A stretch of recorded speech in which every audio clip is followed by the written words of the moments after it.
everyone, and welcome to Fire and Forte, and a very special episode today because we're talking about fashion, and not just any kind of fashion, but sustainable fashion. And I am so delighted to have two fashionistas and entrepreneurs with me today who are going to introduce themselves for reasons that you'll maybe soon realize that they can do a better job than I can.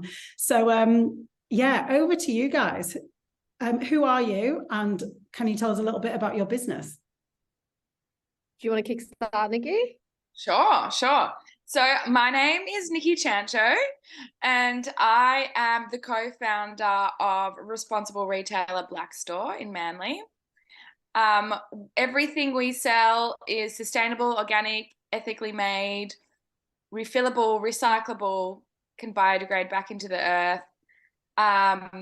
And we sell men and women's clothing, accessories, and life essentials. So when I say life essentials, I mean things like natural deodorant, toothpaste tablets, washing liquid, shampoo bars, you name it, everything for your everyday life. And that's essentially what we do. But the biggest point of difference we have to any other retailer is we have in-store and online recycling programs. So you can recycle, use dental hygiene products, textile waste, tubes, use shaving products, blister packs, stationery, sunglasses. You can pretty much recycle anything through us, which is something that we're really proud of. Yeah, and that's essentially BLAEK store in a nutshell. Shanya, I'll let you introduce yourself. Cool. So my name is Shanya Supasiritat. I'm a founder of a tech company called Renter. We are a re-commerce software platform that's integrated onto any premium fashion brand's website, enabling them to be able to do rental, resales, and repair directly on their own website. So while brands can provide that end-to-end customer experience where, you can go to your favorite brands and buy brand new, rent, buy secondhand, or order or repair all in one place, all the logistic behind the scenes is also taken care of by our networks of partners through our software. So yeah, we kick it off end of 2021 with 6 brands. We're now with over 20, and we are coming live second half of this year with some of the major Australia brands. The conversation amongst the industry, especially bringing premium fashion brands into the circularity, has been very, very interesting. There's a lot of educational we still have to do, but also at the same time, it's very the response has been quite positive, that brands are now realizing that this massive opportunity to do better as also, align your growth with your sustainability roadmap as well. And, just to do better by your consumer and, get more customer retention essentially. And that's what I do. Amazing. I mean, both of you have got such innovative brands and businesses. So it's such an honor to be talking to women that are really pioneering in this space. I'm keen to know what your journey has been like to get you to this point. So did you go to school and study fashion and sustainability? Or how did you find, because I don't think there's a course in that. I don't know, there wasn't in my day anyway. But what's your background and how did you get to where you are today? Nikki, do you want to start? So my background is actually in, I guess, administration, you'd say. At university, I did a double degree of arts and science. I originally wanted to be a child psychologist, which obviously I'm not doing. But I can see that. I can see you. Yeah. But what I do say is, so I've always worked in the fashion industry. I was a fit model. I grew up in Melbourne, and I was a fit model for quite a few brands. I don't know, maybe for like 8 years or so. And fit modeling is essentially you go into like the brand's HQ and they fit their styles on your body shape, and you are there for the whole process from the very first sample all the way through to the end before it fully gets completely, it goes into production and goes onto the shop floor. So that's where I started my kind of journey in the fashion industry. So I learned a lot about the making of a product, where all the products were made, all that sort of stuff. And one of the brands I actually used to work for, which was Bonds, they made an avatar out of my body to cut down the amount of, because they had my exact body measurements that could go straight to their manufacturers. And so other brands I was working for, there was just like months and months of sampling, so many samples, always like the slightest little change to one garment. And it was just crazy how much waste there was. So that's how I got into the fashion industry. But when I moved to Sydney, I actually worked in financial services, and I was an EA, and I did a whole bunch of different administration roles. And I kind of feel like that was me being like using my psychology degree to kind of round up offices and, deal with fund and all that sort of stuff. It's kind of like they're big kids, so just dealing with them every single day was like where I was putting my psychology degree. So then when I moved to Sydney, me and my business partner, Tom, we actually had started our own fashion label because we were really sick of not really finding clothing that we felt was good for the planet and stylish, really. Back in the day, I think this was like 9 years ago or something. Yeah, there was not a lot option. There wasn't. It was like hemp t-shirts or like very, very daggy outfits. Yeah. And it was usually all made from hemp. Yeah. I was going to say hemp. Yeah. It wasn't a nice hemp either. It was like quite scratchy. It was the very beginning of like, that was really the only kind of sustainable option out there. And we were like, oh, we're so sick of this. Like, this is so annoying. Let's just do our own thing.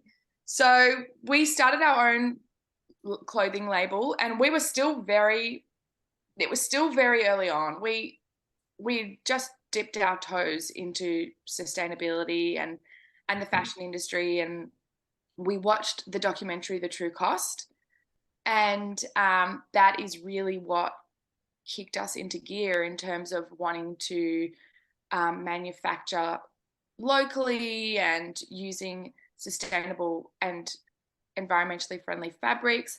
But back then it was still very hard to find. We originally started our brand, it was originally made in Italy by small family-run manufacturers. And we went over a couple of times and worked with them, but we found a lot of roadblocks because they didn't really want to do things sustainably. There was fabrics we wanted to use, and they were like, no, we don't want to, essentially they were just like, no, we don't want to use that. We don't want to work with that fabric. And I was just like, okay, this is like, it's not going to work. So we moved everything to Australia, and we started making in a ECA accredited manufacturer here in Sydney. And I started sourcing heaps of innovative materials, things made out of mushroom and pineapple, and there was a whole bunch of different things out there. But we kind of ended up, we were working with someone who was like, we were only online, our brand was only online, and we were working with someone who was like, you need to have a pop-up shop and get a better understanding of what your customers want. So we did that. We had a pop-up shop in Freshwater. on the northern beaches. It was supposed to be for 2 weeks, and like still there, and everyone was loving it, and it was so fun, and we just got amazing feedback about you know, our clothing. But the thing that we did with the pop-up shop is, because we were just like a small brand, we decided to open up some floor space to other brands that we liked, that we knew were either made locally or we knew were doing really great things in the industry but were kind of new. And so everything in the shop was either like locally made or was a sustainable brand. Like we had Outland Denim as one of the, as like a jeans brand that was with us. So this was 4 years ago. And as being in Freshie, that there was a real desire for people to be able to touch and feel organic fabrics, because I think back then people thought organic fabric and sustainable clothing was like we said before, Shanya, it was like hemp. It was scratchy, it was uncomfortable, it didn't look good, right? So it was really important for everyone to be able to come into the shop and say, wow, these jeans are really cool, they fit amazing, they're made by, you know, women who have been rescued in Cambodia and they've been taught new skills.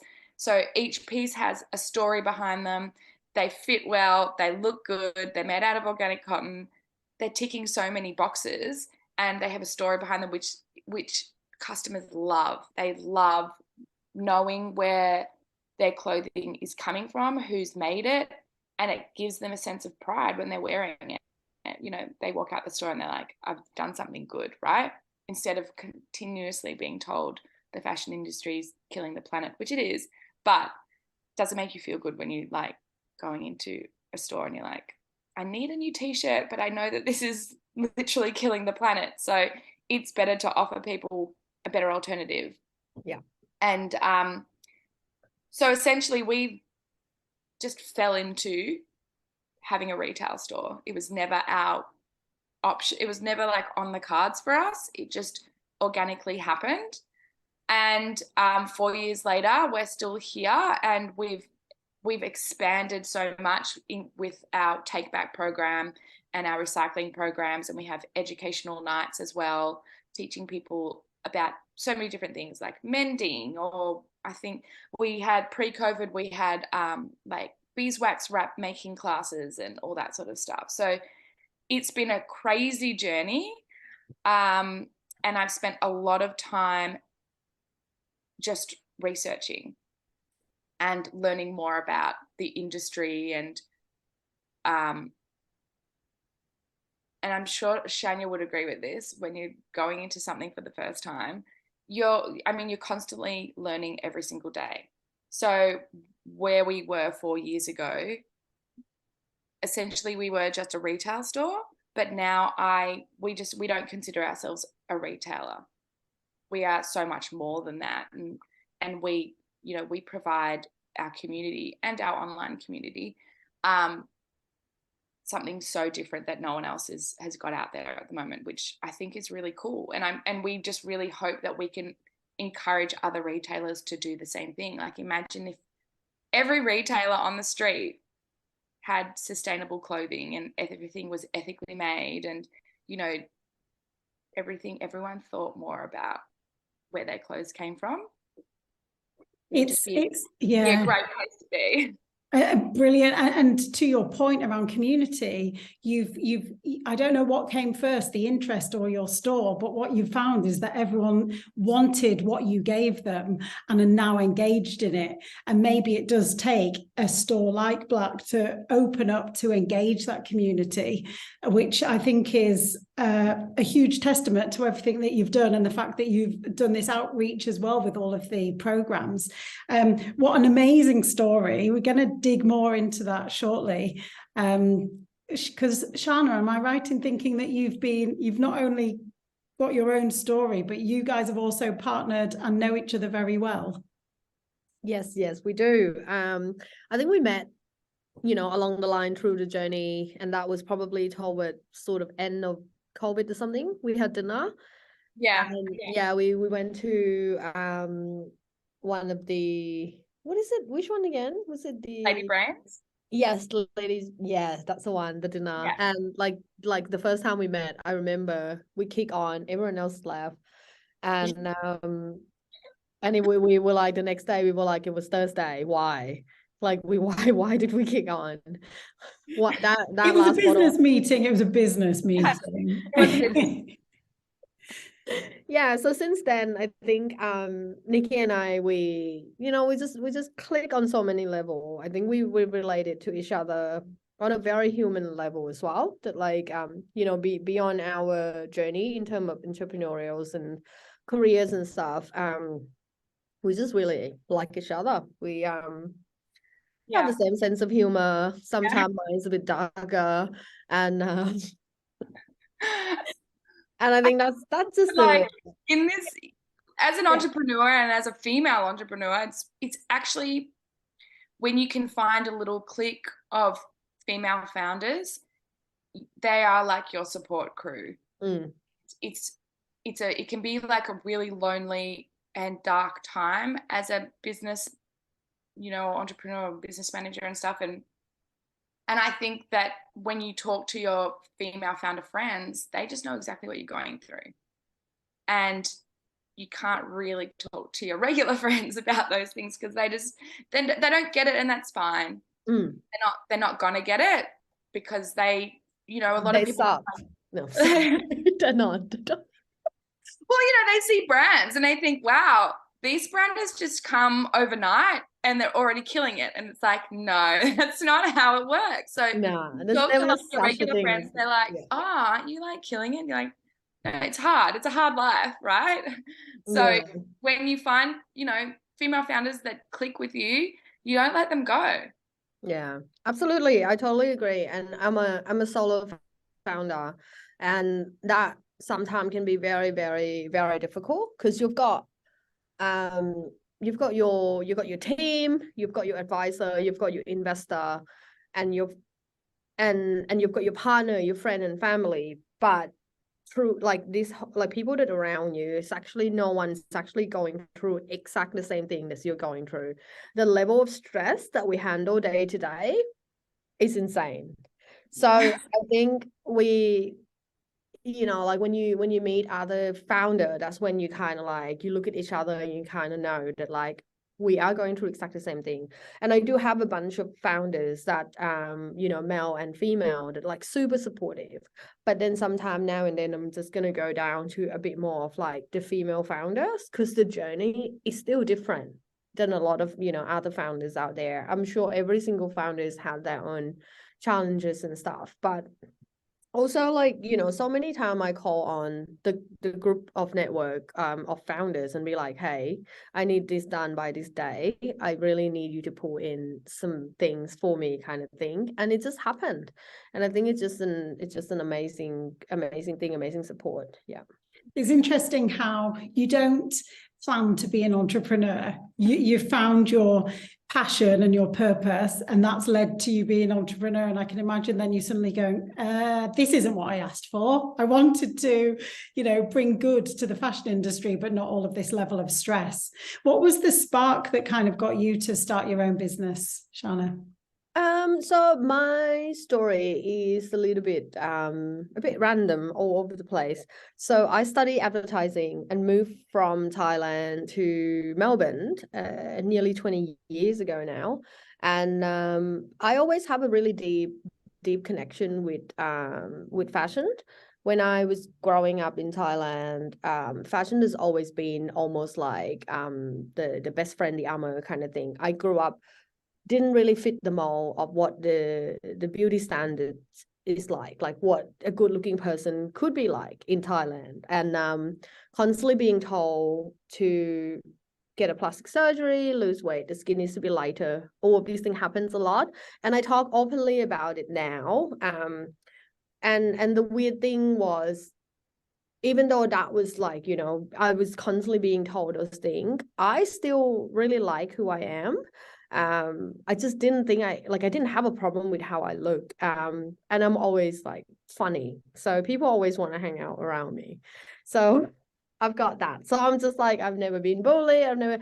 But it's just like people want you to look your best, essentially. You're the best version of any Asian girl. It's just like that half looking sort of, the half Western and half Asian. And I'm like, well, I'm not a model. I'm not an actress. It's like that. Like my face isn't what I do for a living. So it doesn't matter. So anyway, I turned to fashion to try to dress really well, dress really loud, conversation shift. Then people pay attention to what I wear and start talking about it instead of, my skin color or like my nose or my eyes and kind of thing. So I have that really deep connection level with fashion. I know that it's something that I can always go back to and know that like it's going to, support me and protect me in a way. So, but it was never gonna be a career. I moved to Melbourne wanting to be, after study advertising, I wanted to be pastry chef. So random. And I know I just literally love cake so much. At the time, I was just like, I love cake so much, and I'm just gonna make it for a living. I'm like, what can you make? This is great. What pastry can we make while also shopping or on the fashion? I'm hoping that you can still you still learned pastry. I mean, I did. I was a pastry chef for 4 or 5 years, and what I didn't realize is I love the actual making bit, but the hours and the stress in the kitchen was insane. If anyone has ever worked in a back-of house hospitality before, you just realize that for people to have a good, amazing experience out there, the level of stress in the kitchen was like you're performing a heart surgery. And at some point, I was just like, no one's going to die if they don't get their food in 5 minutes. It's like, why are we putting this much pressure on ourselves? And I think that was at the time where I'm kind of like, I need a bit of a break. It was just a lot. I was turning into like a very aggressive person, demanding things in the kitchen, yelling at people. And I just didn't really like who I was becoming. So my intention was just to take a little break, and then I'll go back into it because I did love it. It was amazing. It was a really good career, and I was really good at it. So it's like, according to myself, I was really good at it. We'll see. Yeah. And then I took a break and I was like, let's do something else completely. So I just to like take a little mini break. And then I was like, oh, wow, this is interesting, connecting back to the fashion again. And that's when I started my journey in the fashion industry. I started to look at what missing in the gap. We're talking, this is like 2008, 2009, years and years and years ago. And I realized that there was not really a lot of good clothes, like beautiful fabric that was like a reasonable price that like people like me can actually afford. We always have to go to, like fast fashion or something that's just like made really cheaply. So I have a connection in Thailand because that's where I'm from. So I start my own label. But then at the time, e-com wasn't even really a thing. It was happening. I remember Shopify, people starting to learn about it, but and it was really easy to use. But if you don't have a store, it was really hard for you to be discovered. There was no like social media. So So I did have my label for maybe 2-3 years, and then had my collection in designer store in Melbourne. This has like one lot in there, and it was going well. But then I really kind of like, didn't really enjoy it that much, and also realize that there is a reason why they're not cheap.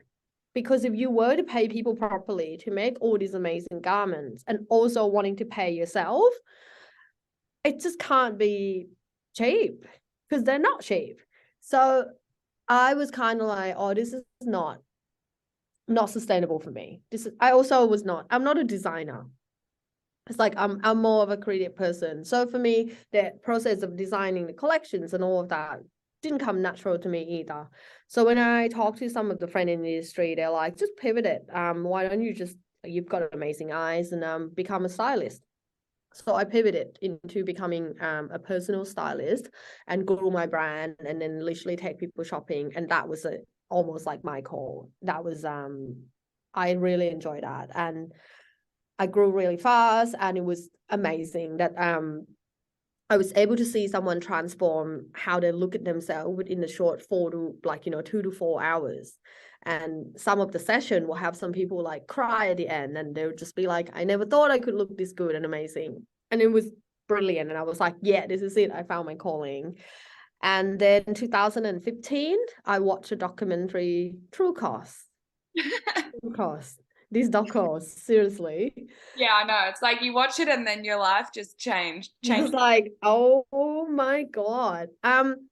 So I came home from taking someone out shopping on Friday night, and I was like, come home and just gonna be like, watch a fashion documentary because I'm fancy. I work in the industry. With a bottle of wine, sat down. 2 hours later, a bottle of wine gone. I was in tears, like crying and crying. My partner was like, someone die? I'm like, literally, yes, lots of people die. Yes. It was shocking. And the fact that, I was in the industry since 2009, producing my own thing, working with people. My job is day to day telling people to buy more and buy more, to have that quick injection of happiness, and it doesn't sustain. But then while I'm empowering women on this side of the world, I took advantage of women on the other side of the world. There was that moment that you're kind of like, well, I mean, you had a great job, you get paid well, you love what you do, you can continue doing it and hoping someone else will fix the problem, or you can try and be part of the solution. And I think that was a place where I really had to make that decision, whether like which way am I going to go. And then I decided that, like, knowing who I am, I'm a problem solver. I just couldn't ignore it.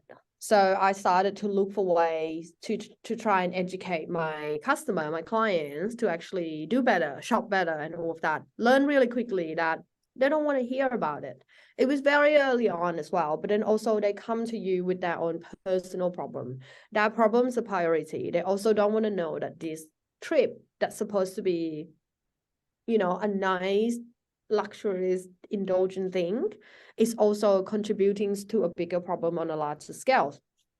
So I learned that really quickly, that like, you don't get the same result. People don't take it in. People don't want to hear it. So then I was like, well, is there other way that I can actually get them that injection of happiness, of feeling good about themselves, changing clothes, and without actually having to buy new clothes? Learned really quickly that there's not a lot of options. There's just not out there. Like, you either have to buy brand new or you have to buy secondhand, which means I'm gonna have to change my whole system and like to take them to different places, and the experience is going to be completely different. So I didn't realize that like among the stylists ourselves, we also sometimes share clothes because we go to events and do all these things all the time. So I borrow clothes from my stylist friend quite a bit. They do the same. And then I wonder one day that, like, can I expand this group of network on larger scale? Can it be an actual community? So I set out to build an app.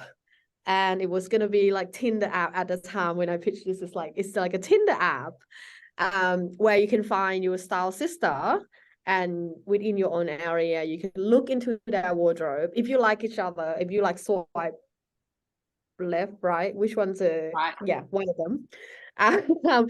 You swipe one of them, and then you match, and then you can look into each other's wardrobe, and you can borrow each other's wardrobe for 3 to 5 weeks at a time. It was amazing.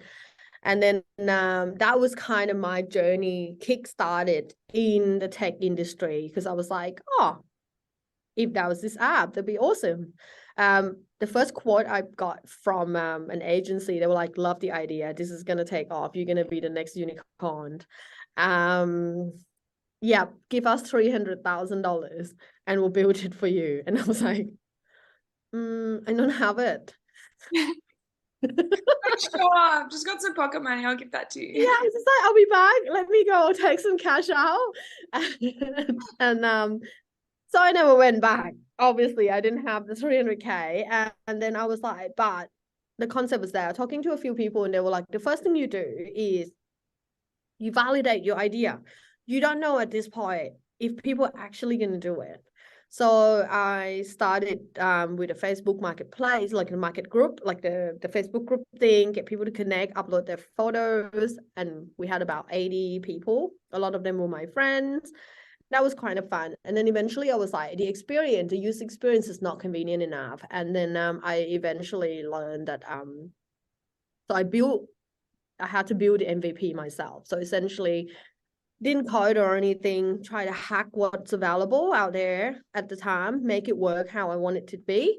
So we kick it off 2017, I think. And then, yeah, within the first couple months, we've got like 500 active users. We've got like, you know, each one of them have like between 20, 30 or 50 items on the website. It wasn't an app, it was just like a website that works on mobile as well. So it was really interesting to see that like people are actually using it.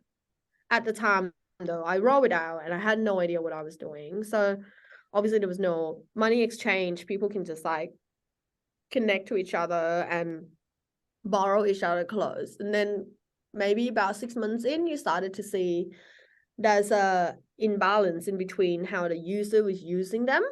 So basically people that have lots of clothes were like happy for people to borrow it, but I don't borrow a lot of clothes. It's become a hustle for me. Can I send all my clothes to you to manage? And then people can just borrow directly from you. So I don't constantly have to go to post office to ship it, or people come to my house and I have to be home at a certain times and stuff. And I was like, okay, it kind of makes sense. That started happening a lot.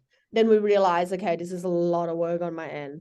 Now I need to start thinking of a way to monetize it. And that's when we pivoted into the second startup. The first one was called Tumnus. Do you know Tumnus, the character from Narnia? Yes. Yeah, a lot of people were like, oh, that's really cool. The connection.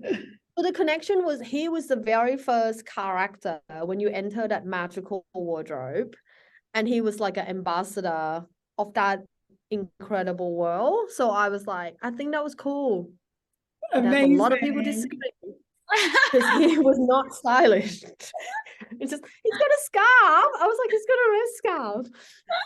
Half man, half goat. And he was like, at one point, he was like a trader or something. Yeah.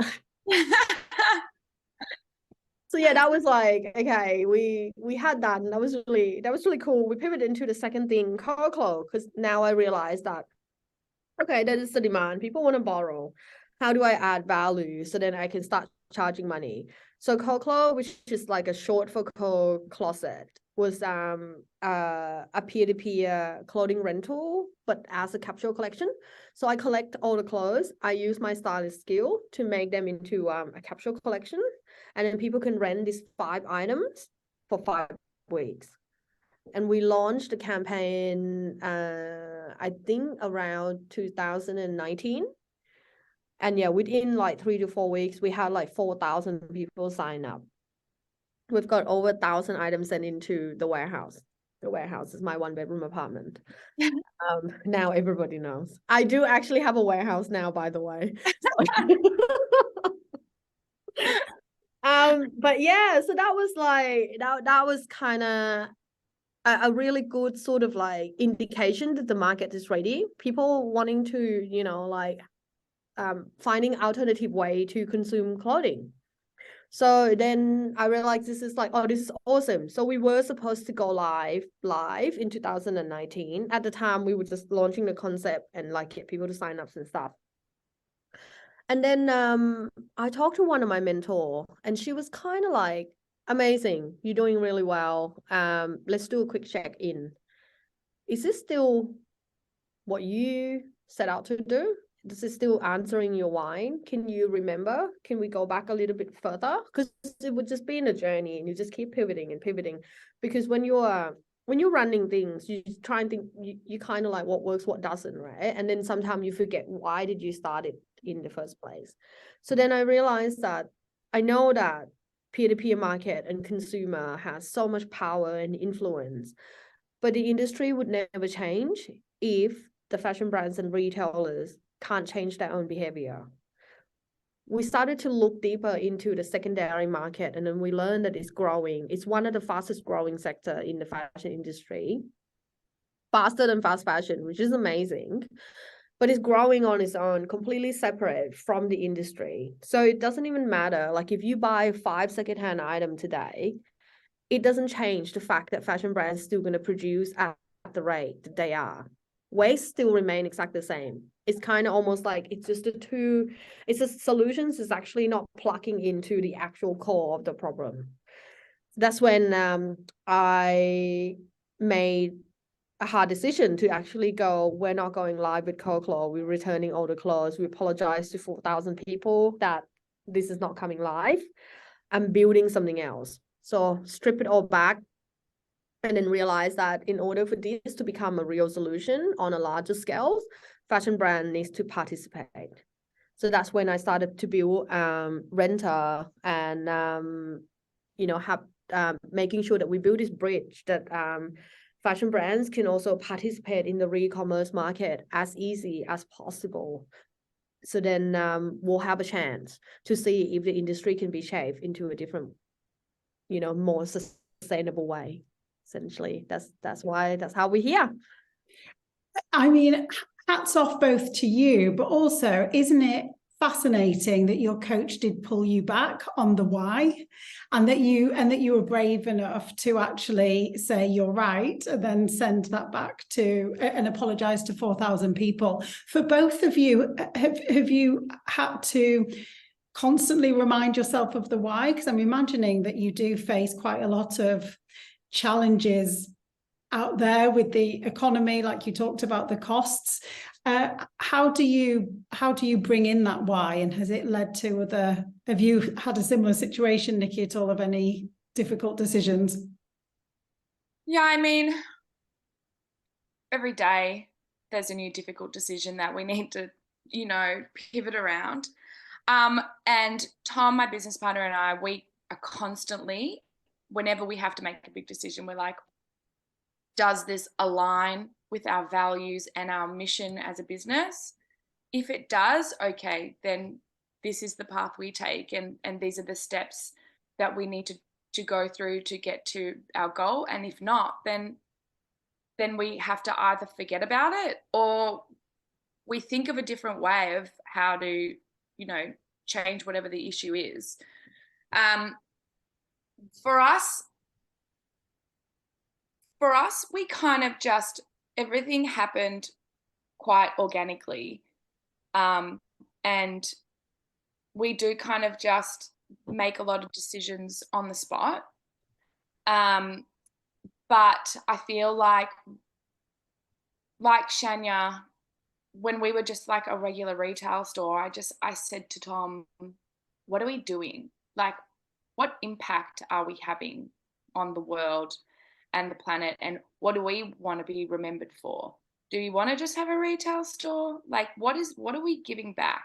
Nothing. We're not giving anything back, which is why I said, okay, well, we need to start, recycling clothing. And before we even had a recycling partner, I started collecting people's old clothes. I just was like, people would come in and be like, oh, I need to replace, my pair of jeans or whatever. And I'm like, give me your old jeans, I'll take them. And I would just start collecting, people's old waste. I had nothing to do with it. I just knew that we needed to make a change and make a difference and start, stopping old clothes going to landfill, essentially. You've both got quite busy, quite packed 1-bedroom apartments, and then did you have to then go and did you then have to go and find the solution? Then you could see that there was a problem and an opportunity, but then I guess you need to think, well, how am I going to solve it? Yeah, and I thought there's a way, there's something that we can do. I just don't know what it is yet. But something in me was like, start collecting things now, because I wanted to get the word out there that you don't need to throw your things in the bin or give them you know, to the local salvos, because a lot of the time, you know, you drive around and you see there's bags and bags of stuff out the front of the salvos, and then what? It starts raining and everything's ruined.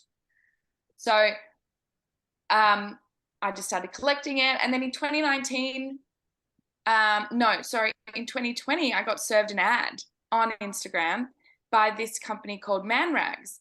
And they're now called Apparel, but they were called Man Rags back then. Better name now. Yeah, great name now. They made socks and underwear, I think just for men, but they had a take-back program for their socks. And they were based in Melbourne, and it was like, I think this was during COVID. So I was still collecting things during COVID as well. And I contacted them and I said, hey, I know you like recycle your socks, but would you accept like clothes that I've been collecting?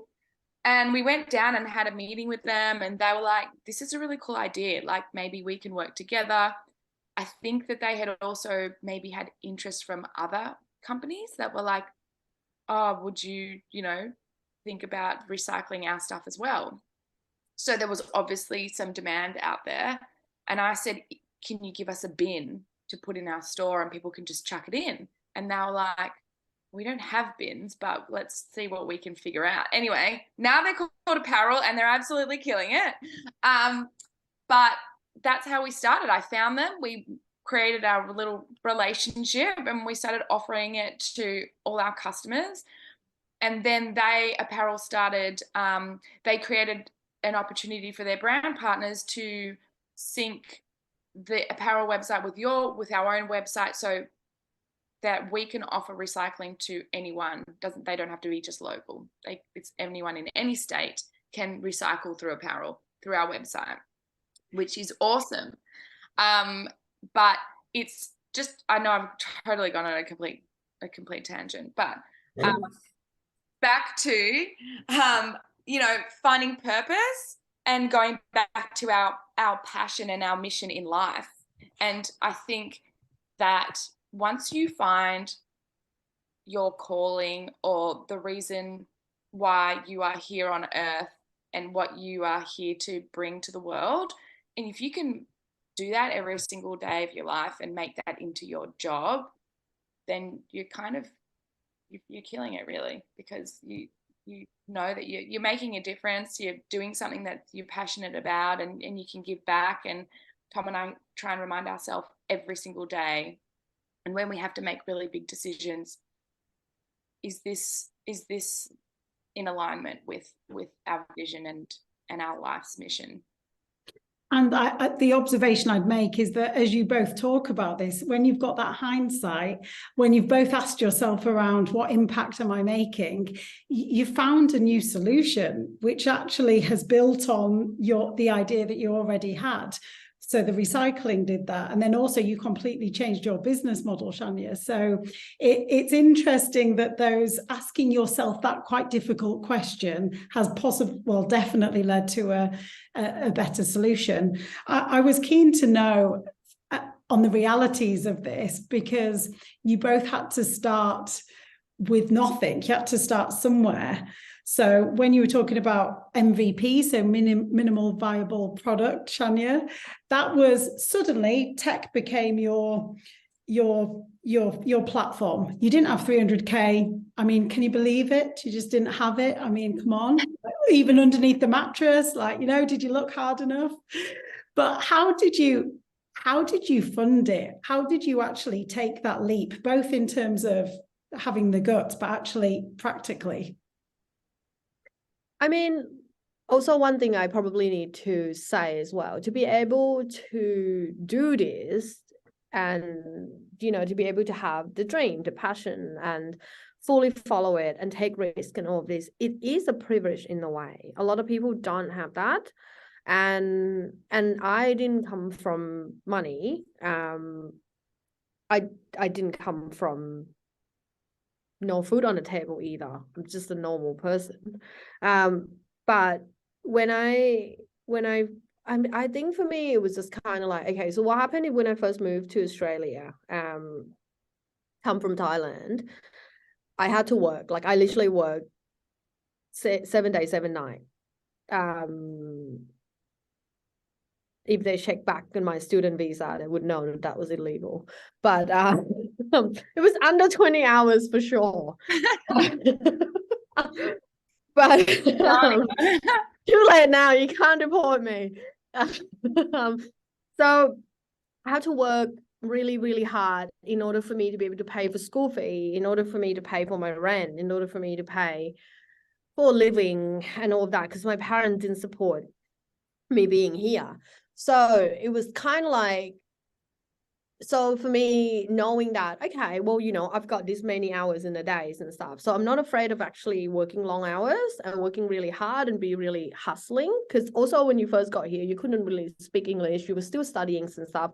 Getting a job is really hard. So, you know, hustling is part of one thing that you do. So when I first started, I had a job. So transition was never, you know, quit my stable income into doing, you know, this straight away.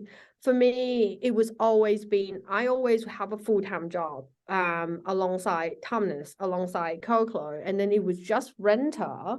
And literally I started building Renter, and the first MVP of Renter, I built it myself as well. And that was 2019. And then we were supposed to launch it 2020. And then this tiny thing called pandemic hit, shut the whole world down essentially. And I was like, oh, wait, okay. The fashion industry was in an unknown space. Everyone was like, it's not about innovation, it's about survival right now. So we kind of need to, that throughout that whole time, I was still working full time until like literally end of 2021. When we were getting, you know, 6 brands signing on board to come live and stuff. That's when I've got my first funding from a VC. And that was the only time that I was able to actually quit my job and then jump in and do it. Alongside that, you know, like I think I said this in one of my blog earlier that when I first got that funding, one of my VC, one of the partners said to me that the next 12 months is going to be the hardest 12 months of your life. And I was like, mate, I work 7 days, 7 nights for the past how many years? He weren't wrong. It's just very, very, very different. I think I still work, like, if I think about it, it's like I'm still working insane, exactly about the same amount of hours, but I'm now doing it for something that I can see that the payoff will be, you know, higher in terms of like, you know, what impact I'm making. And I'm also potentially growing the team. So then you can kind of see the light, the tunnel. Like once you grow the team to a certain point, you work less hour, you're probably still going to remain exactly the same level of stress and all of that, but it's just slightly different. So yeah, I think for me, it's just that hustling part of I need to get this up and running for me to validate. And for me to validate, I don't need much. I just need this to work and this and this. And Google, it's just an amazing platform for you to just, you can Google anything and then you learn. And then I'm really good at networking as well. So I'm just asking people a lot all the time of like, if I want this done, how can I do this and this? So I funded myself throughout the whole time, working full time and literally use whatever money I have. My partner also has been the biggest supportive, like the biggest support. Like literally there'll be time where I'm like, I need 20K. And he would just be like, do you? You're like, yeah, like, yeah. And I'm just like, yeah, I need to get through to this and this. And then like, he would just be like, oh yeah, we'll make it work. And it's just been that journey until literally 2021. So if you think about it, I first launched Tumnus and that was 2017. The idea came to me was end of 15. So it's just been years and years of literally just using my own money and building it, testing it, trying it. And until now, yes, we've got funded and then we're now going through fundraising again. It's like, it's still up and down. It's literally like, yeah, and now it's just in a different stage, but now you need to grow Now we've got money coming in, you're going to grow faster now. So yeah, and also coming back to that, once you take in someone else's money to fund it, they're constantly going back to this, like, you know, making that decision because is it still, you know, aligned with your foundation, is still answering your why. That's become even harder. You've got layer of people that now you actually have to answer to, and so that's why if you were to pick an investor, if you have a choice, pick the one that's going to allow you to be able to think that way. But often as a founder, money's a money. Sometimes you just gotta take it. But then, you know, make sure that if you go down that road, like you need to build that sustainability foundation of you as part of commercial growth, then you wouldn't have a problem. So yeah, sorry, on that last point, so you need to support yourself up until a certain point, or make sure that it's a commercial model that's sustainable. So for me, it's like, are we talking about the startup, or are we talking I was just about meaning that last point that you made. Yeah, I was wondering if that the last point that I made is essentially, if you were to create like a climate tech, essentially, you need to make sure that that is supported by commercial growth that is going to sustain the company. Because if you created a solution and there's no commercial that actually makes sense to it, you're not creating a sustainable company. It's not going to sustain itself, right? So, and then no one's going to fund that. And then that become harder. Once you've got that sort of foundation, every other decision you lay on top, you know, there'll be a leeway of how much you can actually, you know, fully go toward net zero, or we will be net zero, but maybe you know, it'll be a 10 years time kind of thing. At this point, we need to make, you know, unit economics works first kind of thing. So yeah, I think it's very important that if you're going to create something, make sure that that sustainability solution that you're creating actually works in the business world. Yeah. Excellent. It's really helpful to know as well that you don't need to put a barrier on yourself just to get started. If you don't need a fancy website, you don't need the big team. If you just get started, if you've got a good idea, then why not start to explore it, and then look at you years on now talking about the economics of growing and the commercial model. But that's probably only come as you've been through the stages that you've been to get more funding. So that's really helpful. And if your boyfriend ever wants to lend me 20 grand as well, then you know, that's for your partner, sorry. Yeah, look, there's my money. I'll double check. I'll check with Luke. Yeah, I'll see. Yeah. It's like, hey, I need another 20K for someone else. Yeah. No, but it's researching all of these options. Nikki, for you, and from a funding point of view, how have you been able to start, and then did you need to take time off work to actually start your business at the beginning? So I've always worked 3 jobs. Ever since I was 15, I was always doing more than one job at a time. I pretty much can't sit still. I always have to be working. And whenever there's like been a lull in my life, I end up just like starting another business. And then I end up with like, I've got my hands in all these different pots. But when we started BLAEK Store, I was working full time in financial services, and I just did everything. You know, I say this a lot, like when everyone else is sleeping, I'm working, and on the weekends I work in the shop, and everything has been funded by Tom, my business partner, and I. And a few grants that we have been awarded, and a few little loans here and there. But essentially it's just been Tom and my savings the whole time. And I think, you know, like you said, I mean, so I've had full-time jobs the whole time. It wasn't until last year, and maybe it was the end of 2021 as well. What are we in now? Yeah, 2022. So end of 2021. Yeah. In 2020, mate. End of 2021, I said, okay, I need to make a choice, because while working full time is great, it helps me pay, for my rent and puts food on the table for me and my son, but I can't do it all. I can't be there for my staff.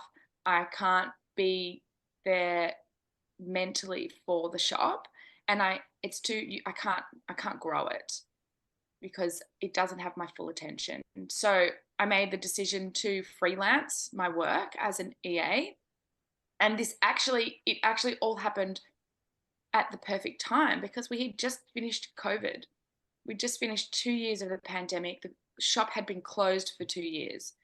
Every now and then I'd go down and I'd open the shop and I'd work there, because we were kind of, because we sold essential items like soap and stuff like that, dishwashing liquid, we were allowed to be open. So I would sometimes work in the shop and have it open, or we did local deliveries. So, but we were closed for 2 years essentially. But come the end of 2021, everyone was like used to working from home, being, working remotely was accepted now. So I actually could offer my EA services online and just be like a virtual assistant. And that helped me dedicate more time to the shop. And it enabled Tom and I mean, Tom also has a full-time job as well. He works for the Seabin Project, which is an environmental group that has, essentially they are bins in marinas, and they collect ocean waste. So he still works full-time. So for us, it was just the decision on who's going to draw their work back to dedicate more time to the shop. And that was me. So I still now work part-time just to pay like my bills and stuff. And I work 4 days in the shop, and then we have 2 staff. But we're still, COVID really put a spanner in the works. In 2020, we had only been open. So let me go back a little bit. We started in Freshie with our pop-up, but we decided to move to Manly in April 2019. And then our business like just grew so much from April 2019 to the end of 2019. We were like, wow, this has been the best move. Our business is really taking off. We were almost about to start breaking even, and then COVID hit and we had to shut our doors. So in 2020, we were like, I think we had to close in May, if I remember, from COVID. That was like our first lockdown. But the plan was in 2020 for me to completely work full-time at BLAEK Store because of how fast we were growing. And so COVID put a real spanner in the works there, and we're hoping that we can get back to that point by next year, or I can just completely stop, giving my attention to other things and other people's businesses and just work full-time at BLAEK Store. Because I mean, and Shanya, you would know, like, once you take that leap and you can dedicate so much more time to your business. Yeah. I mean, I work till 11 o'clock every single night just so I can catch up with accounts and emails and all that sort of stuff. But you're still going to be working till 11 o'clock at night, let me tell you. But this is true. Probably on other businesses, but no. It's your mind is so much more clearer once you can dedicate all your time to your business. You've just got more space. And things just move faster. You get to test and trial and get things done so much faster when you actually, like, imagine if you dedicated 20 hours to it, or when you actually fully can do 40 hours of it. And and again, like, we talk about how we work long hours and stuff, and more I started to realize now that it's like, this journey, it's a marathon. So now and then there'll be a sprint, but you actually need to pace yourself along the way. So if you wanted to continue doing 40 hours or 50, like, let's be real, like, it's gonna be between 50 to 60, like, you know, a week on your full-time journey, like your full-time startup. You do need some time to actually take a breather, like you literally do. And I've never been really good at it. I'm trying really hard to try and do that. Because otherwise you don't have enough brain space to take it like further. When you hit some sort of a, you know, a challenge, you're just kind of like, oh my God, like, instead of being creative, finding a solution, you just like, what is going to be the easiest way to get out of this? And it's not always the best way. Yeah. And with your own businesses, you are having to be quite innovative, come up with solutions. It's not a, here's another email or here's an well, there is probably Excel spreadsheets and things, but they're all, that they might often be things that you need to do for the first time, as opposed to business as usual things. So you really do need that energy, I imagine. But it's pretty interesting that you're both such hustlers. So I think that does, but it does benefit because it helped you get started. I think there could be a belief that you either start your own business or you don't. You stay in your current job. Whereas actually what I think is coming through in this is that you can do both and you can follow your passion, but to have a stable income and something that you're good at as well is probably sensible financially and realistic as well. It doesn't have to be all or nothing, perhaps. Yeah, you just have to. I think I always tell a lot of people that ask us like, how do I, you know, how to make the jump? How do I start? Like, you don't jump, you just like, just walk slightly across. And then like, you just have to be a doer, go like a step by step, essentially. And I'm actually, you know, working with 3 other people that actually building up their startup that, you know, every fortnight we can meet up and I can be that sort of like accountable person for them to go, okay, in 2 weeks you say you're going to get this done and this and this, can you get those done? Because starting any business is just, there's just a basic foundation that is exactly the same. So, you know, you got to validate your idea, and then to validate your idea you need to find your target market, and then like all of this thing is like, it's just a test and trial that you can do, you know, without having to do it 40 hours a week. But once you sort of find that sort of the early stage of that product market fit, you know, you have customer, like when you were talking about how your pop-up, Nikki, then turned to be a permanent thing, people start asking for things, that's when you kind of realize that, all right, I've actually got something going now. The things about, you just have to be a doer. You just got to test it, because otherwise you sit with your idea for the rest of your life and wonder whether, oh, could it have worked? Like, you could easily just test that out. Like, it's actually not complicated. Well, Yeah. it is. I think the thing that really does, you know, set people apart to start the business or, you know, do that passion project, it is the first step. It's scary, obviously, because you're like, what if it doesn't work? Well, who cares? Just like do it. Because if you don't just take that first step, you're never going to know anyway. And secondly is, I mean, I know people are like, the hustle culture is like a little bit toxic because you shouldn't be working this hard, but it's just actually reality, right? Yeah. There's only one of you or two of you. There's a lot of things to be done. You're wearing so many hats, but like, people aren't actually, when it comes down to it, prepared to do the work. And I think it is because, you know, the last, I don't know how many every year, like 15 years or something, we're just seeing so many businesses pop up and thinking that they've just grown overnight. So people think it's really easy. But it takes a lot of research, a lot of time, and just doing it slowly, like not being affected by what's out there and just concentrating on what your goal is and not being confused about what's going on around you and sidetracked by, oh, that person's doing this now. But you just got to concentrate on what your passion is and what your goal is. Otherwise, you end up kind of being stuck in a bit of muddy water because you get a little bit lost. It's really brilliant Initially, advice because you've both taken the first step, but you're also, I think this point around the marathon, you've both got this perspective of these businesses are going to be steady and they're going to have longevity, and that you're actually building a real solid proposition, as opposed to, I mean, Nikki, that point that you just made me think of the dot-com boom. And I wonder if that's got a lot to blame of it, that everyone made so much money so quickly, it seemed, that then we're trying to actually understand what it takes to really build a business that lasts again. Yeah, and it's almost like, it's like the equivalent of house flipping, right? People are like growing these really big businesses, like single product businesses, and then selling them and then like moving on to the next thing. It's kind of like house flipping. You buy like a house that needs a bit of TLC and then you like sell it straight away, kind of thing.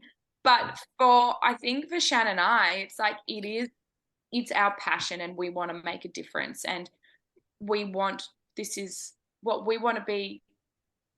The businesses that we're building are here to change the world, and the only way you can do that is like a steady forward, journey, and taking each step and taking it slowly, but hustling on the background to get it done. But from the outside, it's slow and cruisy. Yeah, I mean, that's the thing, right? It's like I like, now I know I am an entrepreneur by heart, but I also don't have to have a business. I'm more than capable of working for a company and helping grow that company and be really happy in that. For me, I'm still doing it because there's no real solution out there to solve the problem I'm trying to yet. If that is, and like, I mean, to be honest, like, my life would be easier if I just get a job. It's like, yeah, I have more stress. Yeah, I mean, I will have more money and I will have less stress, and I will have more time. And I am okay with that too. I'm still, I can do a lot of other things that like I'm passionate about.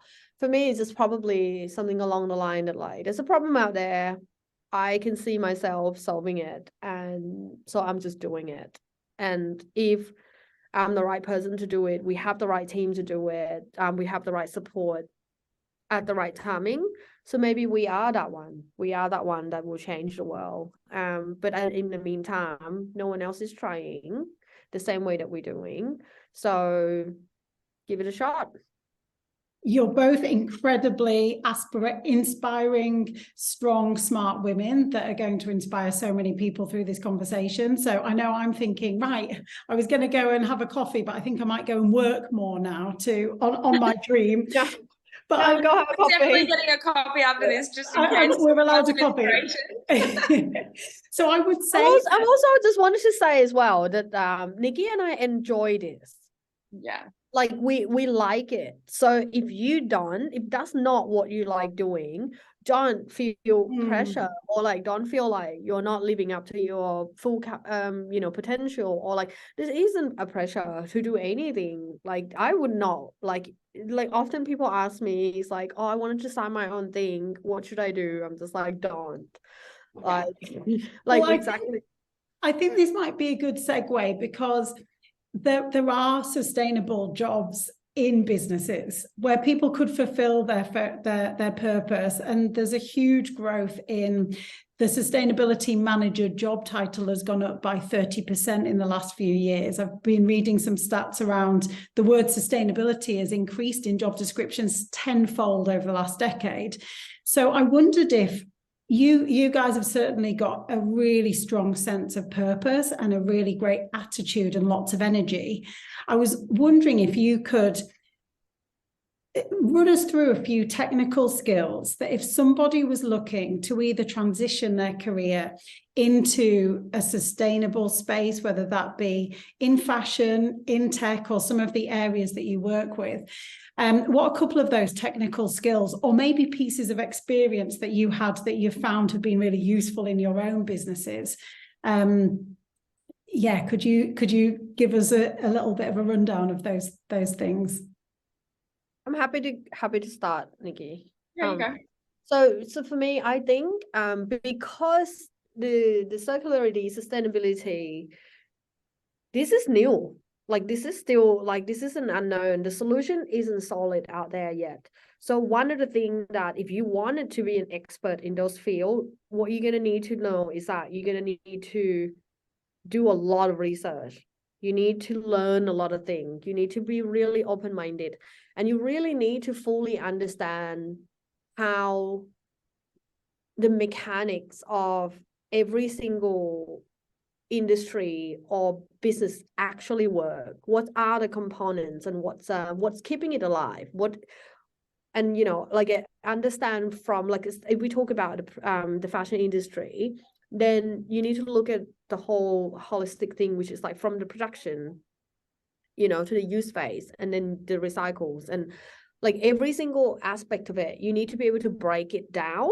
And in order for you to have a full understanding pictures of all of it, it's just research. You just need to fully wanting to learn, understand it, and then be really good at like be really open-minded. And so it's like every day, half an hour a day or 15 minutes or whatever, take in new information, see what else is out there, and then how you can apply that into whatever you're doing. It's like it literally, and that's the thing, is like, every single career, like every single job and skills can be transferred into, moving into climate techs. Last year, I think I put up on my LinkedIn, basically say that one of my personal KPI is to help as many people to transition into climate tech as possible, whether you wanted to start your own thing or you wanted to get a job in the industry using your skill. And basically just that, like if you are an accountant, it's just the same. Climate tech company need an accountant.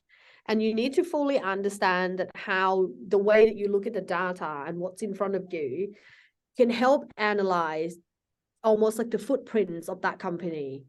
Like you can look at all the expenses and look at like all these expenses, equal this much emissions and stuff. Can we pick slightly different supplier? All of this thing, right? You can actually do.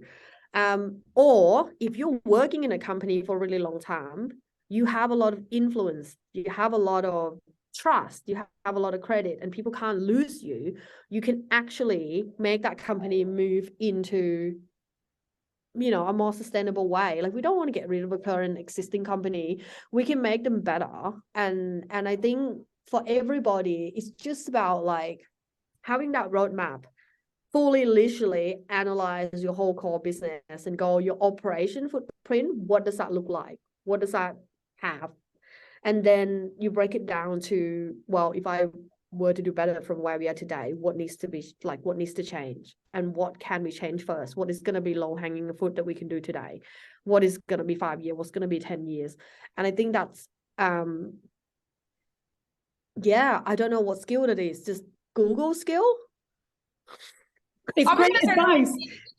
Research. You need to, it's like Shan said, it's very early days. The people that are experts in this field have been working, have actually been working as environmentalists, or, look at like Claire Press or Tim Silverwood and stuff. They've been around for a very long time. They're experts in their field, but they are actually, they don't obviously need to be going for like HR jobs or whatever. They've got their thing. But what I'm trying to say is that it's new. So there's not many people out there that are experts. There's still so many opportunities for people to come into this sustainability space. So research everything. Listen to podcasts by business owners that have sustainable companies. Sea Forest Australia, Greener Apparel, all those businesses. Listen to podcasts with them featured on them, so you can learn about the different environmental businesses out there and all the different issues that those companies are trying to, help fix. Then you will learn a whole different range of what the environmental issues are out there, because there are so many, and it's very overwhelming if if you don't live and work in this space. There's so much information out there. So when you listen to, all those passionate business owners talking about their business and the issues that they're addressing, you're just going to learn so much. You'll then probably be able to figure out what sparks, passion inside you. What part of sustainability do you want to be a part of? Which aspect do you want to help fix? Once you figure that out, then like Shan said, it doesn't matter what your skills are, you can use that in any business. And if you don't want to leave your job, then you can start trying to influence the people that you already work for, which, I was doing that like everywhere I work. I always try and like encourage people to always have keep cups or recycle properly or all that sort of stuff. The last job I had, I was kind of like an office manager, but I was also helping doing like capital raising and stuff. I worked at a building in the city and there was a cafe on the bottom floor, and I started researching a company called, I think, Simply Cups or something, where they recycle your single-use cups. Because there's just, we would have board meetings and my boss would be like, can you go get 12 coffees? And I'm just like, this is killing me on the inside. Like, I'm like, do you realize you're asking to go and get 12 coffees in single-use cups? Like, I'm crying on the inside right now. But, 90% of the businesses in that building, they're all doing that. See all the EAs going downstairs, they're walking around with 2 trays just full of coffees for meetings, right? And they're probably doing that 4 times a day. So I tried to implement this Simply Cups recycling program in the building, and the building simply was just like, nah, it costs too much money. So if I was there for longer, I would have started a petition in the building and got a whole bunch of businesses to sign it and stuff. But I'm not there anymore, and I'm not sure actually what's happened since. But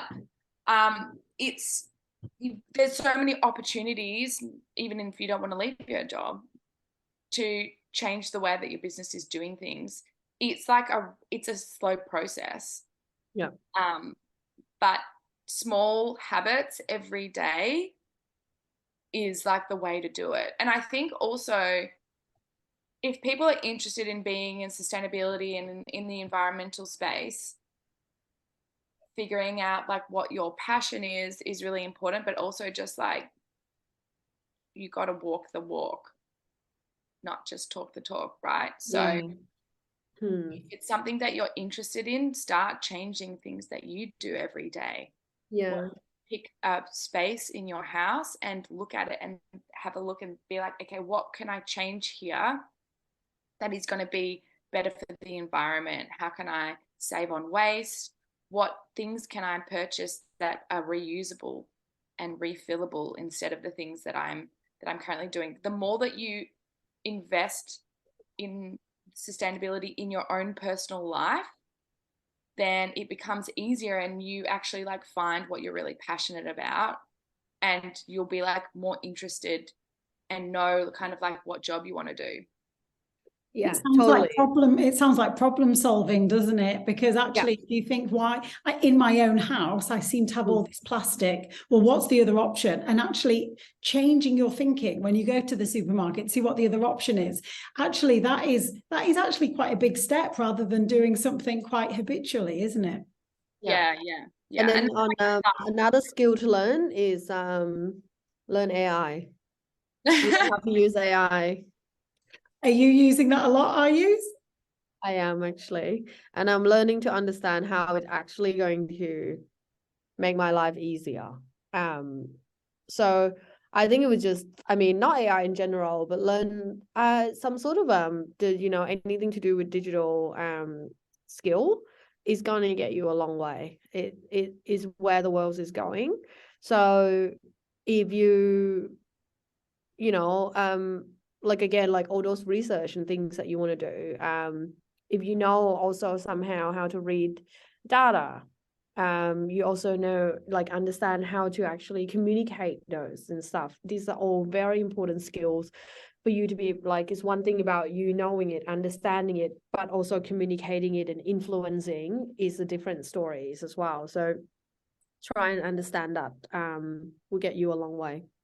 I feel as though I'll attempt to write an equation, which is a formula maybe, which is find the thing that you're passionate about. And that can be looking at the Keep Cup, seeing what you do at home, because that will spark a genuine interest, which could then lead you into doing this research. And, you know, we take Google for granted, don't we? But how often do we ask about emissions? I mean, you two might do that quite a lot, but I know I've never thought about putting emissions in there from my day-to-day or my business, but that could be a really good place to start. And then getting into maybe finding some of those tools, whether they're AI or what data is relevant to communicate. So I think those sound like 3 really good steps to get yourself into understanding sustainability, you know, what lights your fire and then what you actually can add value to. So I'm going to combine that and we're going to copyright that and call that the Nikki Chan formula. Formula, yes, we created it. Yeah, done. You heard it here first. Now Thank we're you gonna so much. Yeah. Now we're gonna pump out all of this like climate warrior using this formula. Well, I'm going to have to ask you, you've both mentioned blogs, and it would be brilliant if I could get some of these links to what you've been writing and sharing. You've got a big presence on LinkedIn, I know, so I'd love to share that with the audience. And thank you so much for spending this time sharing so much insight and also the way that how you've got to where you are today. So thank you. It's pretty good going for a Monday morning, isn't it? Yeah, absolutely. Have fun. Thanks for having us. Thank you. We'll look forward to sharing this with the audience. And yeah, we look forward to following your journey. So thank you so much. Thank you. Thank you.